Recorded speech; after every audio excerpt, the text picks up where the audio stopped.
Muy buenas noches a todos. El día de hoy los saludamos desde la ciudad de Bogotá.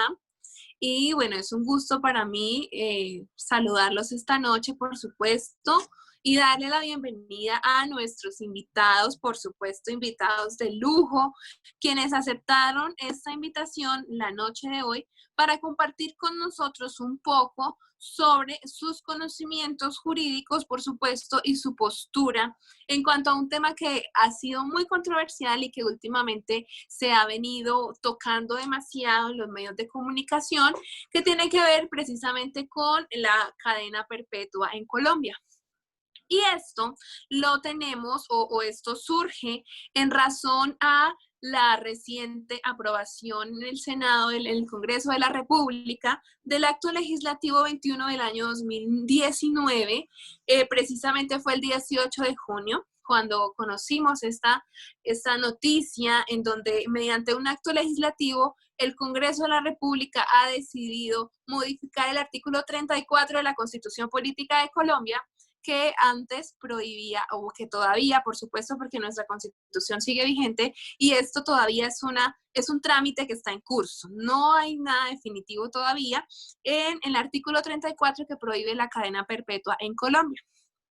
Para esto, el día de hoy vamos a responder unas preguntas que nos van a dejar un panorama mucho más claro de lo que se trata o de lo que se pretende abordar con este proyecto legislativo. Y lo primero que debemos decir es que es una iniciativa, una propuesta de campaña de nuestro actual presidente Iván Duque, en donde se propuso la cadena perpetua para las personas que atenten contra los niños, por supuesto, quienes son la población más vulnerable de nuestro país y la que tiene mayor protección constitucional.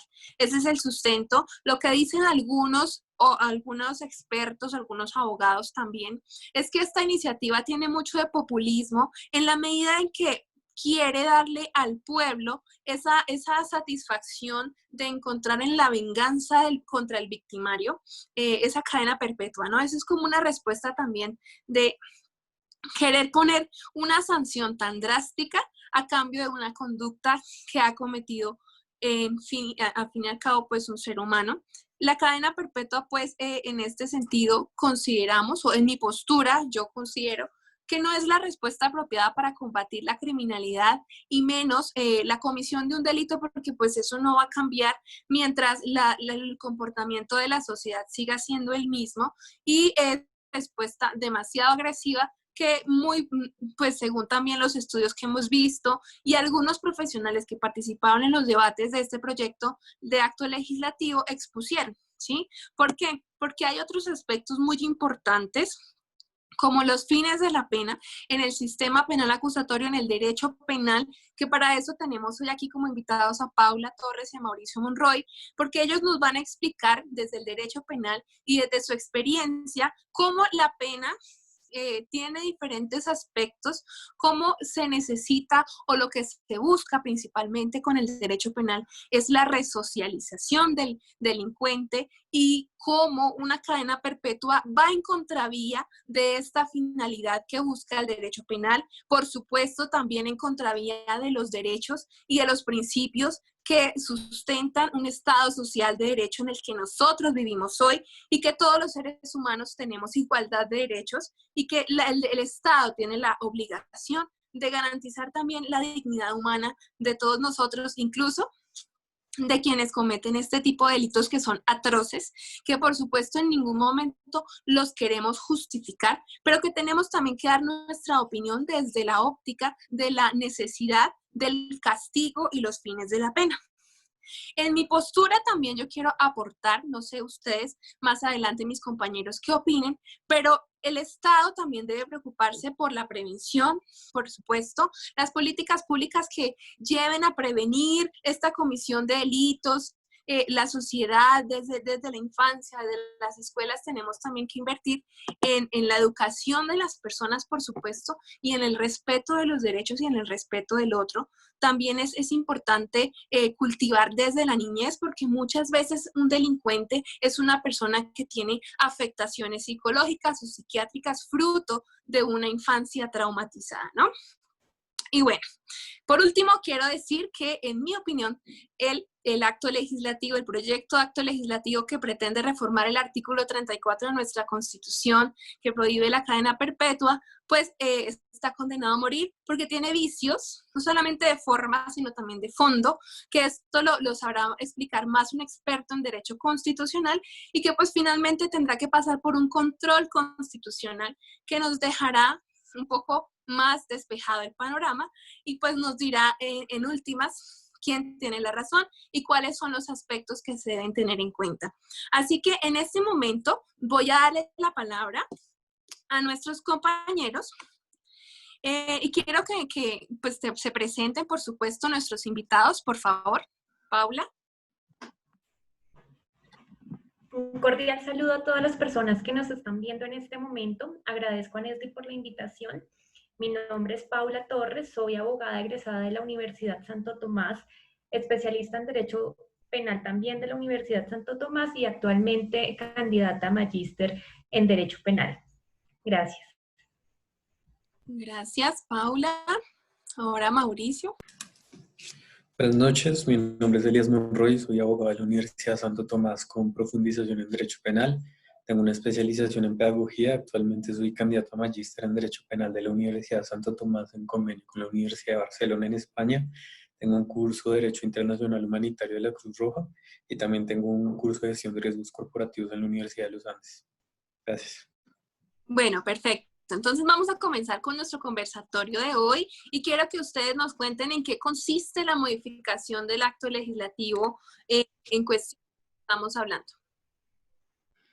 Perfecto, muchas gracias. Bien, para dar respuesta a esta pregunta, primero habría que señalarles a todos que es un acto legislativo. Un acto legislativo es una norma que expide el Congreso con el objetivo de reformar, adicionar o derogar algún texto en la Carta Política de Colombia. Como tú bien expresaste en la introducción, el proyecto de acto legislativo 21-2019, Senado, tiene por propósito reformar el artículo 34 de la Constitución Política, especialmente el inciso segundo, en cuanto a que establece que de manera excepcional, cuando se cometan delitos de homicidio doloso, secuestro, tortura, acceso carnal o inclusive actos sexuales abusivos con persona menor de 14 años, puede imponerse la pena de prisión perpetua.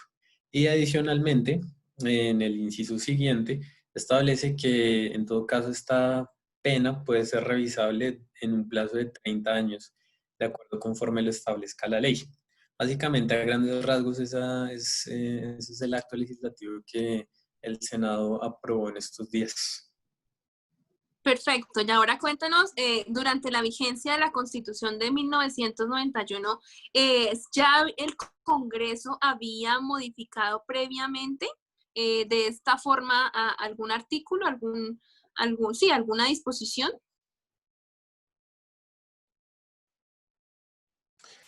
Bueno, pues para dar respuesta a esta pregunta hay que señalar que no hay constitución, mejor dicho, que en el panorama latinoamericano quizás la constitución política de Colombia sea la más manoseada de todas. El régimen que estableció en nuestra Carta Política para la reforma de algunos aspectos constitucionales es más de corte excepcional. Sin embargo, prácticamente todos los años hay reformas a través de actos legislativos, todo porque existe una pretensión política que podría decirse franca lid para generar favoritismo en muchos casos. Muchas de estas reformas en realidad son político que ha adoptado el constituyente originario. Pero respecto a la pregunta particular de si se tiene alguna traza de proyectos de ley que hayan pretendido modificar este aspecto para incrementar las penas, básicamente desde la expedición de la Constitución Política podemos encontrar varias, inclusive una congresista muy famosa que justamente su bandera política consistió en promover la prisión perpetua para asesinos y violadores. Ahora bien, la gran mayoría de estos proyectos de ley, por fortuna, se hundieron. No obstante, contrario a la tendencia de que estos proyectos de ley se hundieran, como acabamos de mencionar, justamente este proyecto de ley pues ha culminado su fase en el Congreso.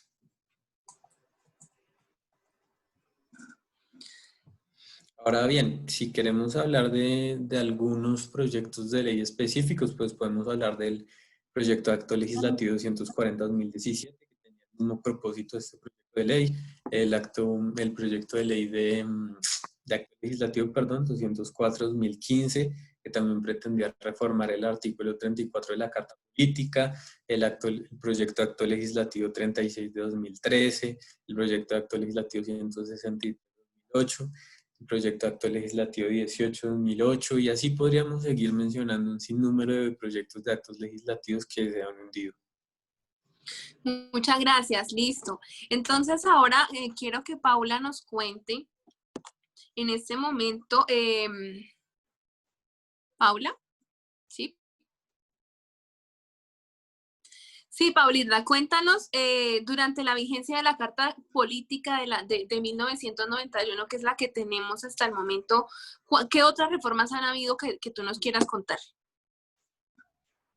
Bueno, desde el año 2007 se han presentado proyectos de acto legislativo encaminados al mismo propósito, a reformar el artículo 34 de la Constitución.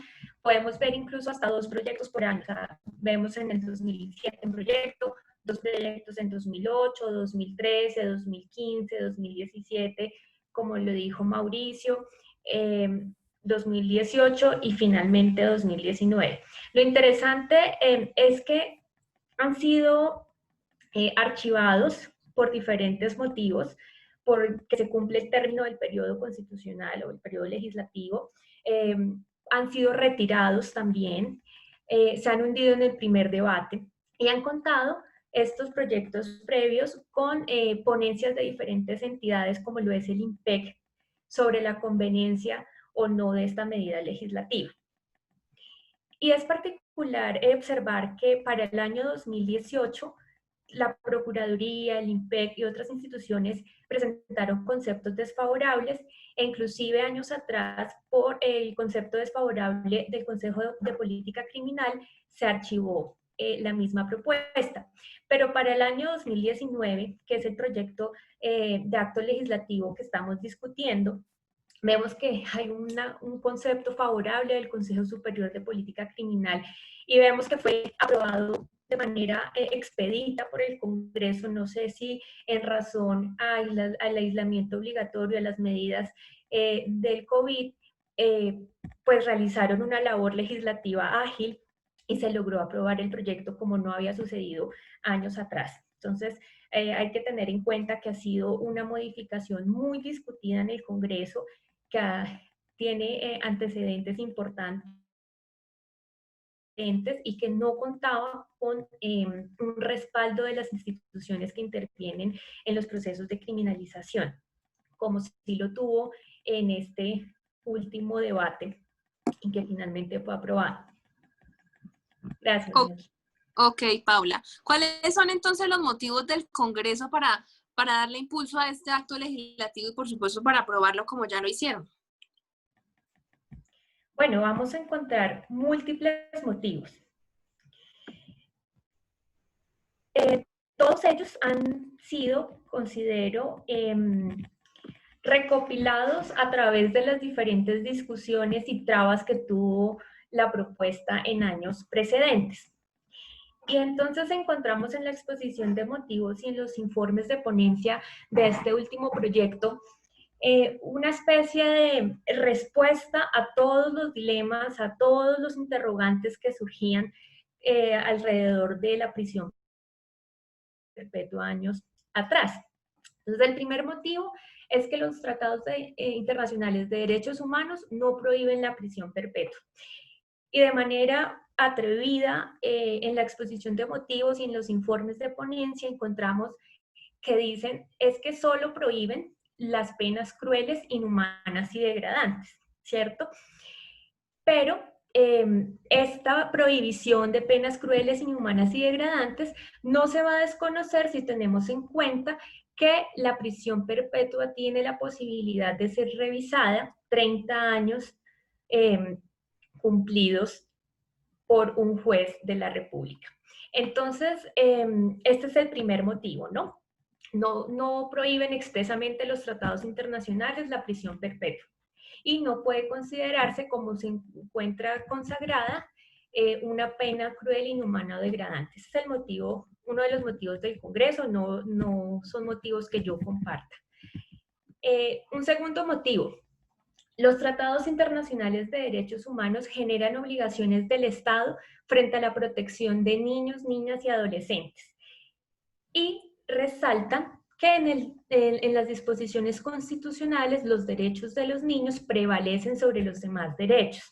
Se llega incluso a afirmar en un informe de ponencia que no se trata de la dignidad humana de los victimarios, se trata de la dignidad humana de las víctimas, y que tan pronto es coartada la libertad de los victimarios, dejan de tener su condición digna como seres humanos.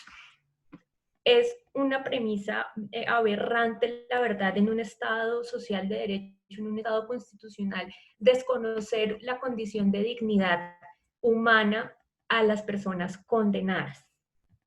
Pero es algo que vamos a discutir más adelante. Otro argumento, que las medidas que se han adaptado hasta el momento no han sido suficientes. ¿Cuáles son esas medidas? Aumento de penas y restricción de beneficios. Muestran muchas estadísticas en los informes de ponencia y en la exposición de motivos. Estadísticas de reincidentes, ¿no? Es curioso porque estas estadísticas de reincidentes se miden con el número de capturas. No existe un análisis detallado, una correlación con las personas que efectivamente han sido condenadas, que han pasado por un proceso de prisión, que han estado en programas de resocialización. No vamos a encontrar en los argumentos del Congreso ningún estudio o análisis de este tipo. Otro motivo, la resocialización como fin de la pena no se vulnera, que es lo más discutido, ¿no? Siempre que pensamos en prisión perpetua o pena de muerte, hablamos como contraargumento de la resocialización. Entonces, nos dicen nuestros congresistas, no, es que no se incumple con la resocialización porque la sentencia puede ser revisada 30 años después y porque los condenados van a tener la oportunidad de participar en programas de resocialización al interior de los centros penitenciarios. Eso suena más a una promesa, realmente no nos muestran cuál es el estado de los programas de resocialización al interior de los centros penitenciarios. Si es posible una resocialización en las condiciones actuales de los centros penitenciarios. Otro argumento, y va en torno a la proporcionalidad de la pena. Dicen, es que existen otros delitos como el hurto agravado que no tienen, valga la redundancia, la misma gravedad que los delitos sexuales contra menores de edad, que cuentan actualmente con una pena privativa más alta. ¿Sí? Pero esto es consecuencia del mismo trabajo legislativo. Esto es consecuencia de que no exista una política criminal seria, definida en el órgano legislativo. Y por último, nos dicen que no es una medida costosa. También muy cuestionable. Estos serían entonces los motivos por los cuales el Congreso aprobó y sobre los temas sobre los cuales se discutió el proyecto de ley de la prisión perpetua. Gracias, Nesli.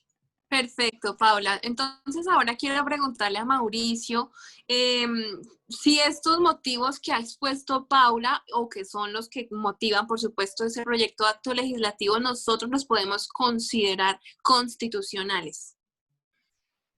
Bien, muchas gracias. Pues yo soy de la postura de que no.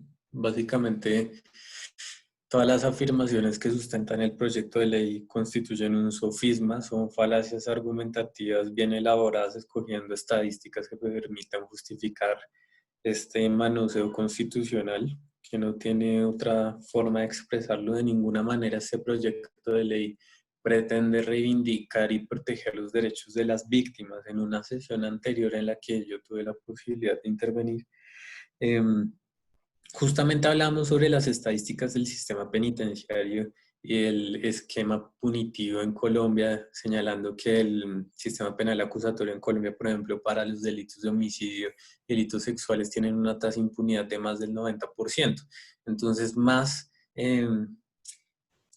que otra cosa, este proyecto de ley lo que pretende es generar alguna clase de voluntad positiva hacia aquellos miembros del Congreso y por supuesto las facciones políticas que están detrás de ellos para obtener algún voto favorable. Ahora, entrando en argumentación jurídica propiamente dicha, hay que señalar que uno de los argumentos que señalaron para promover este acto legislativo es que los instrumentos internacionales prohíben los tratos crueles, inhumanos y degradantes respecto de las penas. Y dicen que esto no se constituye en un trato inhumano, cruel o degradante porque se permite la revisión de la pena después de 30 años.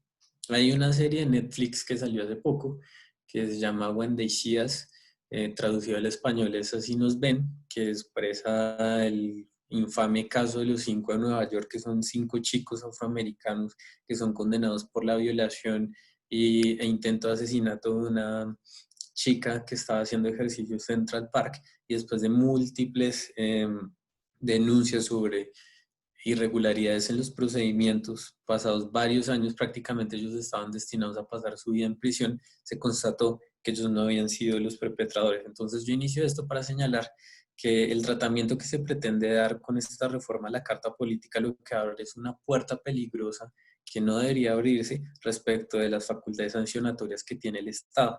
Adicionalmente, la Corte Interamericana de Derechos Humanos, la opinión consultiva número 9 de 1995 sobre la responsabilidad internacional de los Estados por expedir y aplicar leyes violatorias de la Convención Americana de Derechos Humanos, expresó que las obligaciones derivadas del derecho internacional tienen que cumplirse de buena fe. Y solamente este pacto, sin mencionar muchos más que están en el ordenamiento internacional, prevé en el artículo 5, en numerales 2 y 6, el tema de un tratamiento humanizante, respetando los límites de la dignidad humana,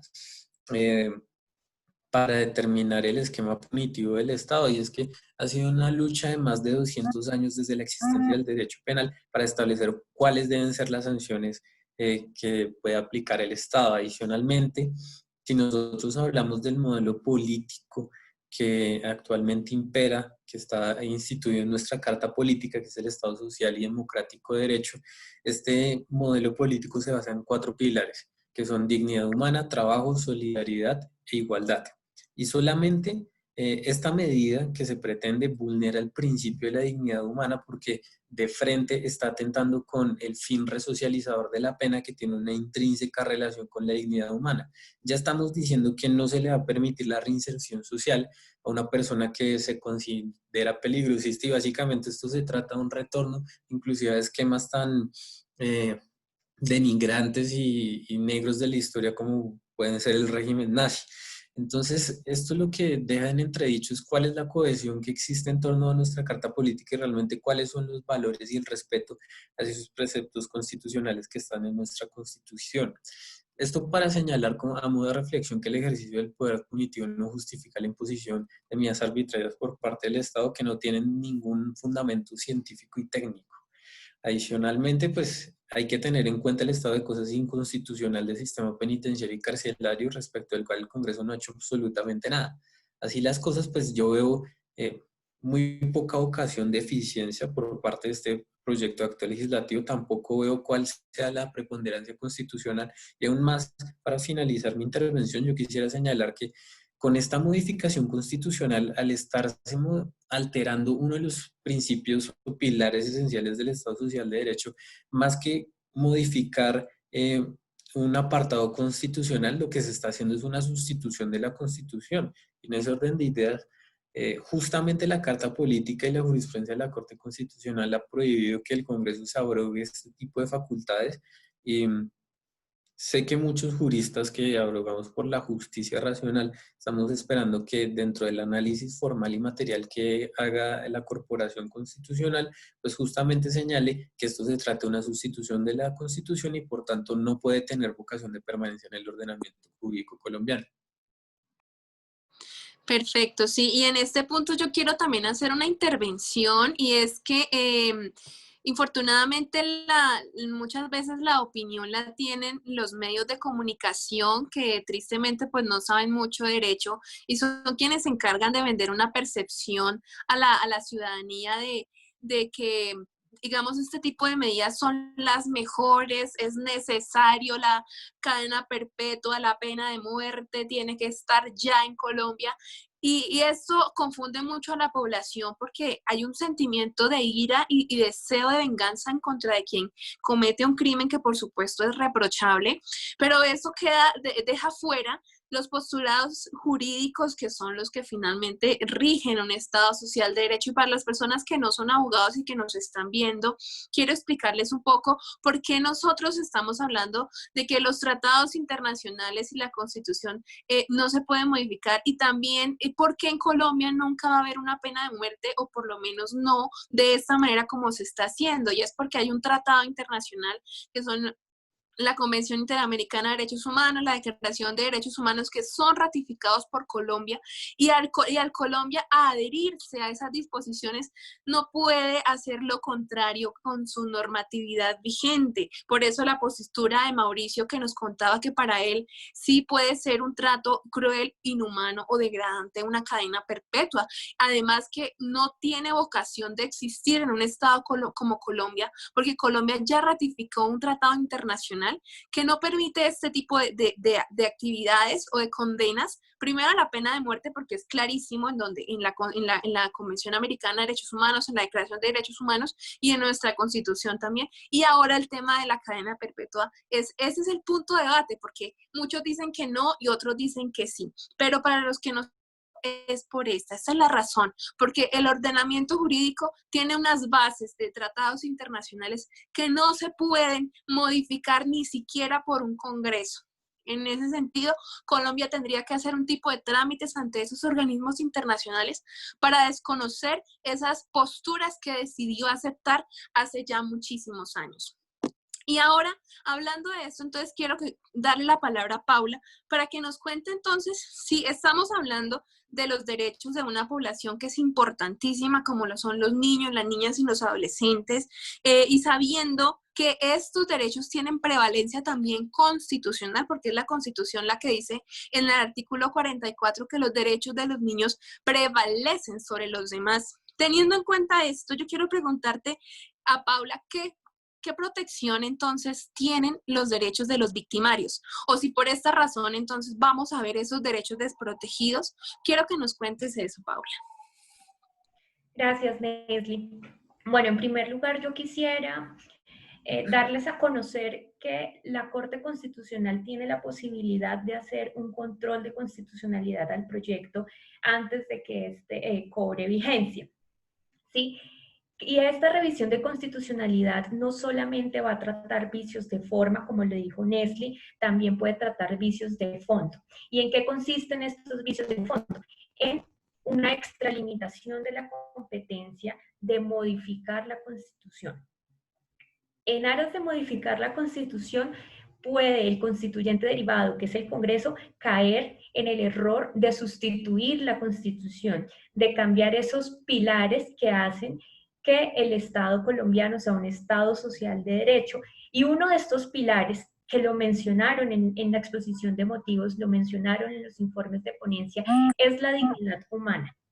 La dignidad humana no es cualquier cosa, no es simplemente un saludo a la bandera. La dignidad humana ha permitido precisamente que todos los miembros de la raza humana sean reconocidos como iguales y tengan unos derechos, unas garantías mínimas de protección. ¿Sí? Gracias a este concepto que, digamos, surgió o se desarrolló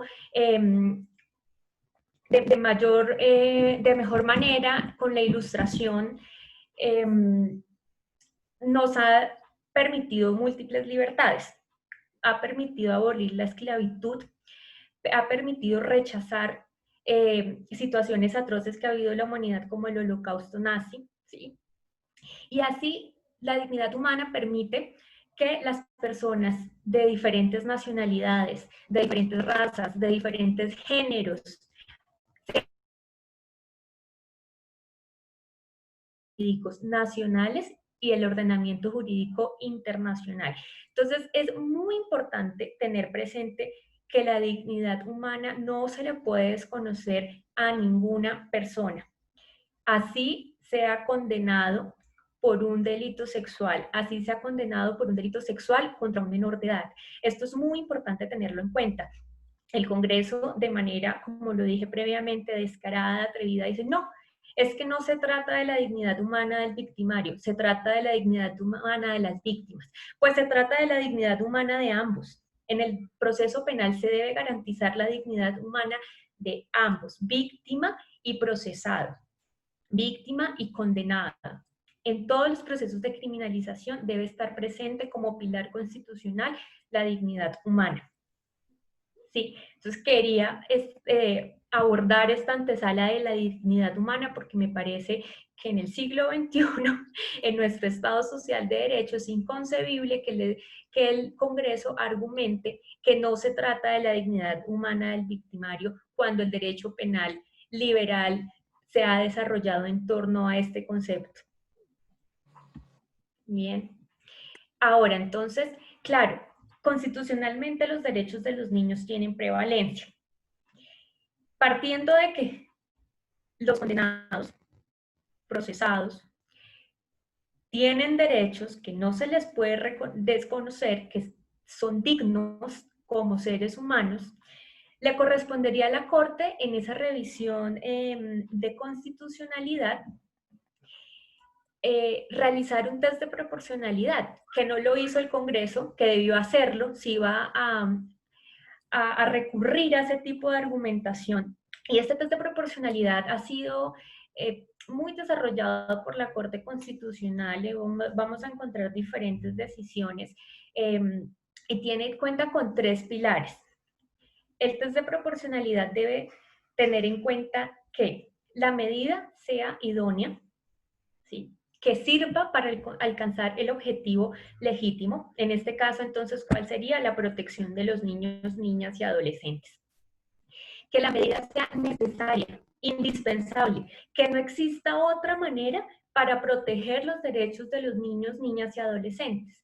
Y por último, que sea proporcional en sentido estricto, es decir, que la restricción de la libertad absoluta, permanente de los condenados tenga los mismos beneficios o corresponda con los beneficios que le va a generar a los niños, niñas y adolescentes, ¿verdad? De entrada, diré que no es proporcional la medida. No lo es, ¿por qué? Y el mismo Congreso en sus motivaciones es que ya hemos aumentado las penas, es que ya hemos quitado beneficios, no les hemos permitido tener rebajas de penas por aceptación de cargos, no les hemos permitido preacuerdos, ¿sí? Y esto no ha funcionado. Entonces, si ya saben que el aumento punitivo no funciona, ¿por qué recurrimos a una prisión perpetua? No ha funcionado. Los niños, niñas y adolescentes siguen siendo abusados, siguen siendo accedidos, maltratados, ¿sí? Además que no solamente estos actos de delitos sexuales son los que atentan contra los derechos de los niños, es que también existen condiciones de pobreza, existe hambruna en nuestro país. Entonces, ¿qué ha pasado con la protección de los niños, niñas y adolescentes? ¿Ha funcionado el aumento de penas? No, no ha funcionado. La medida de entrada no es proporcional, ¿sí? Que los tratados de derechos humanos impongan al Estado colombiano obligaciones frente a los niños, niñas, sí, es verdad. Obligaciones de toda índole, de toda índole. Ningún tratado de derechos humanos nos va a decir, Estado, usted tiene para proteger los niños, niñas y adolescentes que imponer una pena de prisión perpetua o una pena de muerte. Ningún tratado lo dice.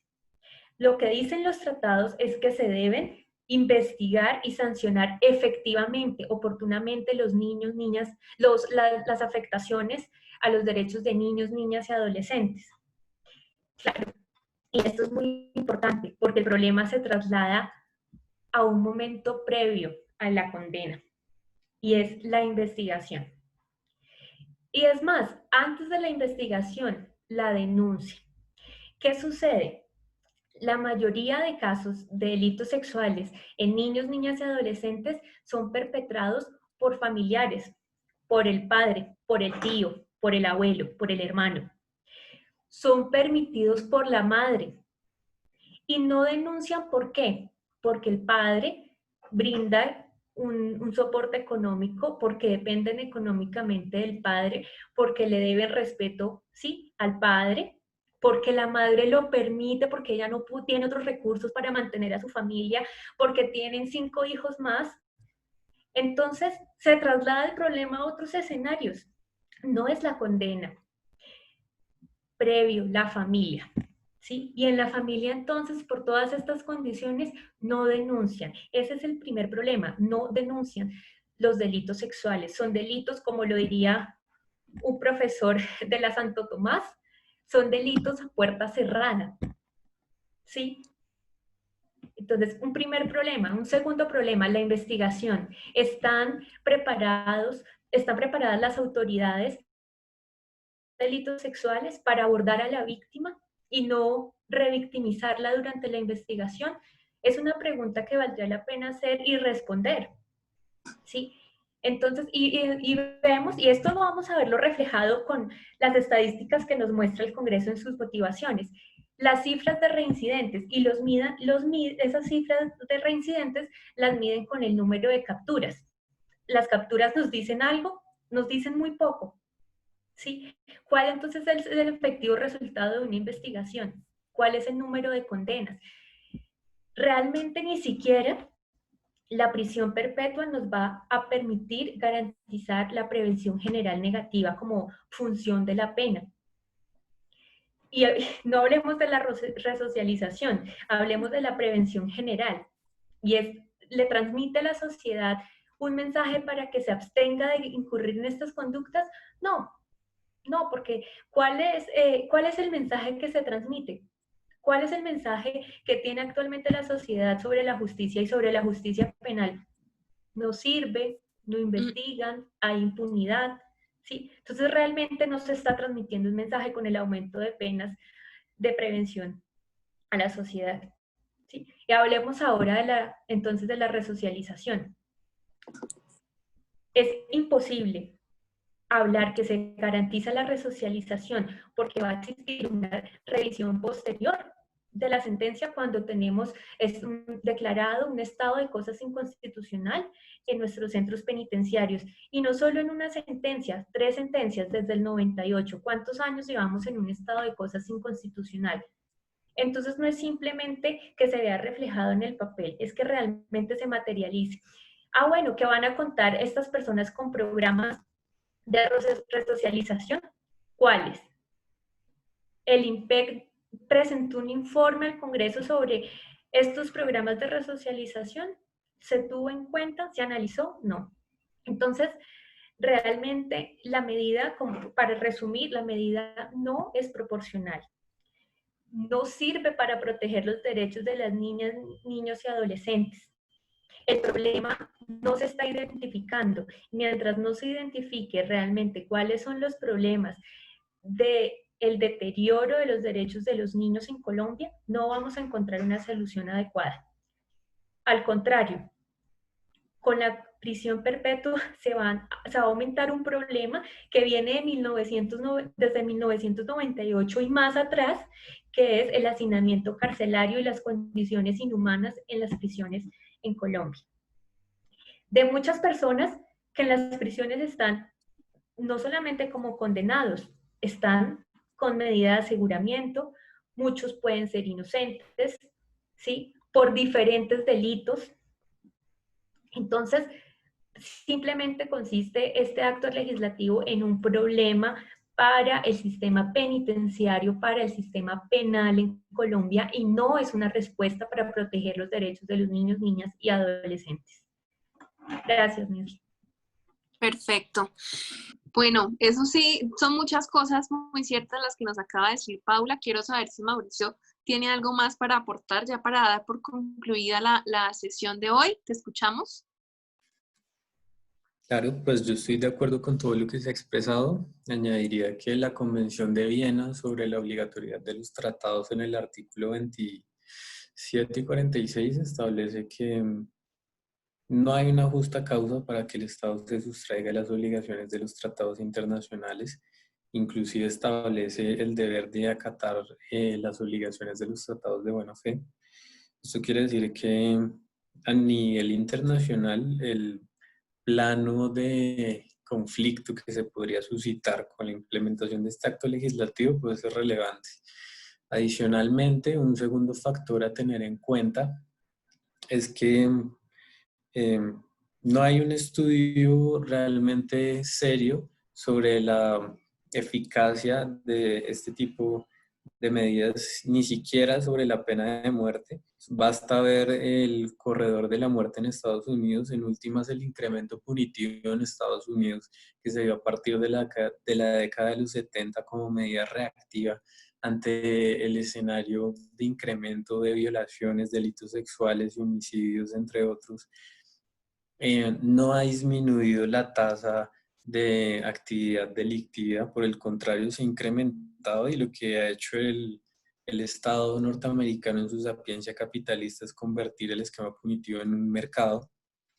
De hecho, para la reforma del Código Penitenciario de 2014 inclusive se planteó que el tema de los establecimientos penitenciarios y carcelarios se tratará a través de alianzas público-privadas, cuando el poder punitivo está en el Estado. Entonces, así las cosas, pues nosotros lo que estamos viendo es una regresión absurda hacia un esquema totalmente inquisitivo, desconociendo todas las luchas sociales que se han establecido en los últimos 200 años, por no mencionar más, porque básicamente este proyecto de acto legislativo lo que pretende es establecer una ley del talión un poco moderada, simplemente para hablar sobre nuevamente una pretensión de sofisma de que a través de una cadena perpetua se está respetando la dignidad humana, y en vez de someter, no sé, a mutilaciones a quien pueda cometer un delito, cuando en realidad es lo mismo y en realidad es mucho más atentatorio de la dignidad humana tener una persona recluida porque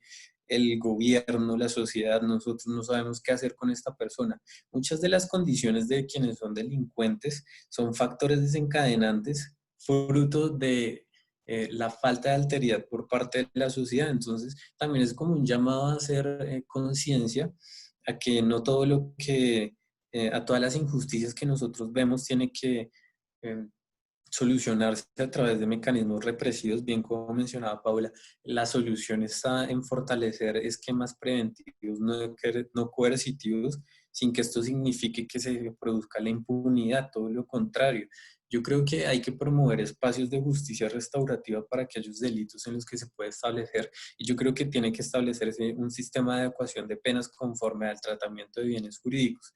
Al respecto hay que señalar que nosotros estamos sobrediagnosticados, tanto la Comisión Asesora de Política Criminal así como el Consejo Superior de Política Criminal han hecho estudios serios sobre cómo el incremento de las penas en Colombia se ha hecho básicamente por puros caprichos. Entonces el sistema jurídico de bienes jurídicos, que tendría que ser el esquema a través del cual nosotros podemos determinar cuál debe ser la pena aplicable, pues en la práctica no se está implementando. Entonces, en últimas, esto lo que está produciendo es una alteración en la operación judicial, y nosotros como pues, operadores de la administración de justicia, pues tenemos que vernos abrogados a tratar de evitar que se produzcan sanciones o tratamientos que alteren pues, la dignidad de nuestros representados. Nuevamente insisto que en el ejercicio de cosas nosotros no podemos sacrificar una persona para perseguir un fin que realmente ni siquiera es realizable, porque es que la demanda de justicia que tiene la sociedad no se satisface instrumentalizando una persona, sino ciertamente garantizando que se haga de forma efectiva la justicia. Y es que solamente por citar un antecedente que además es viejísimo, que está en el libro de los delitos y las penas del Marqués de Beccaria, y es que más vale la certeza de un castigo que... Y eso fue escrito hace 200 años y hoy tiene plena vigencia, y pareciera ser que nuestro legislador no está teniendo en cuenta las experiencias previas, y pues ciertamente, como dice el adagio popular, que no conoce la historia está condenado a repetirla. Entonces, desde mi punto de vista, me parece preocupante que nosotros sigamos insistiendo en medidas que son totalmente ineficaces y que en gran parte de la población esto se considere como una medida que satisface sus intereses, cuando en realidad no es así. Entonces yo creo que para finalizar y no extenderme más, yo haría una invitación a todos los que nos están viendo de que si van a intervenir en este diálogo, por favor lo hagan de una manera concienciada y documentada, teniendo en cuenta los intereses de las víctimas. Muchas veces los intereses de las víctimas pasan más sobre esquemas restaurativos de que les permitan a ellos seguir adelante y no revictimizarse. Y es que ciertamente en el estado de cosas en el que nos encontramos, cuando una víctima accede al sistema de justicia, como bien mencionó Paula, pues en la gran mayor cantidad de las veces se les está revictimizando porque no se les está dando el valor que merecen. Y ciertamente este proyecto de acto legislativo no tiene en consideración esto. Así es. Muchas gracias a los dos por sus intervenciones. Lo cierto es que este es un tema muy polémico que se ha utilizado como una bandera política por parte principalmente pues del presidente, que fue esa su bandera de campaña cuando les prometió cadena perpetua para violadores, y sin tener en cuenta que todo lo que ello implica y por supuesto las disposiciones jurídicas que la evitan, teniendo en cuenta también que ya aclaramos que en Colombia no puede haber pena de muerte, ni tampoco esta cadena perpetua, porque significa un desconocimiento al bloque de constitucionalidad y a los instrumentos internacionales que Colombia ha ratificado a lo largo de la historia, que este tema, por supuesto, es una condición que no necesariamente va a solucionar una problemática, por cuanto la respuesta es otra. Por supuesto, hay que invertir más en educación, en prevenir que se sigan cometiendo estos crímenes, y hay países en donde en realidad primero existe muchísima más educación de organización, no suceden este tipo de cosas que sí suceden en Colombia, y lo primero que debe hacer un Estado es invertir en educación, teniendo en cuenta que, como bien lo mencionaba Paula, los agresores están en la casa, los agresores son los papás de los niños, los hermanos, los familiares, el padrastro, las mamás también, hombres y mujeres son violadores en general. El violador no es una persona ajena, un monstruo que sale en la oscuridad, no, es una persona que está en la casa, y si nosotros no empezamos por la casa, pues le queda muy difícil al Estado, así ponga todas las cadenas perpetuas que quiera para cualquier delito, la tasa no va a bajar. Eso primero. Segundo, el sistema carcelario es pésimo. Hay que invertir más hay más recursos, porque finalmente los fines de la pena no se están cumpliendo, porque la resocialización no se está dando simplemente porque no hay capacidad. En países como Holanda tienen unos índices de resocialización altos porque invierten en los procesos de los condenados para que sean mejores personas y para que reciba la sociedad una persona diferente cuando esa persona cumpla con su pena. Así que espero que les haya servido esta intervención. Lo cierto es que siempre van a ser importantes los derechos de las víctimas, pero también los derechos de las demás personas, porque somos humanos y todos tenemos en este Estado social de derecho las mismas garantías. Sabemos que esta es una iniciativa que hasta ahora está en curso, no es definitiva, eso es algo que hay que aclarar, no es que ya quedó ese acto legislativo y ya hoy el artículo 34 es otro y ya la cadena perpetua la vamos a empezar a aplicar desde hoy. No, es un trámite que está en proceso, falta la sanción presidencial y falta la revisión de la Corte Constitucional, que muy seguramente nos dará razón en algunas cosas que ya hemos dicho. Así que esto ha sido todo por hoy. Muchas gracias a ustedes por conectarse. Los esperamos prontamente en otra intervención y les deseamos una feliz noche. Hasta luego, los compañeros, para que se despidan. Gracias, Nesli. Les agradezco a todas las personas que nos escucharon el día de hoy.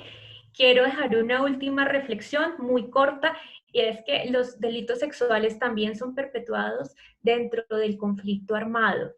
También han sido perpetuados por agentes del Estado, y esto es algo que se olvida. Eso es algo que en las campañas políticas no se tiene en cuenta, ¿sí? Sí, como lo dijo Nesli, no, el perpetuador no es un monstruo que sale de la oscuridad. También los agentes del Estado han cometido crímenes sexuales, delitos sexuales, y ahora el gobierno mejor lo está desconociendo. Entonces veamos cómo abogan por una prisión perpetua, pero entonces no reconocen los delitos que cometen los mismos agentes del Estado. Esa es una reflexión final para que contextualicemos también las apreciaciones y no nos apresuremos a emitir un concepto favorable o desfavorable en relación con la prisión perpetua. Gracias, Nelly. Okay. Listo, muchas gracias entonces, Mauricio, si ya no tienen nada, despídete, Mauricio. Claro que sí, por supuesto. Muchas gracias por la invitación, espero que haya sido de utilidad para todos los que nos oyeron y para quienes puedan ver la grabación en el futuro, nuevamente instarlos a que la postura que adopten sea documentada y sea racionalmente adoptada. Perfecto. Muchas gracias entonces, que tengan una feliz noche, feliz mañana, feliz tarde desde la hora que nos estén viendo. Un abrazo y por acá nos volveremos a ver pronto. Chao.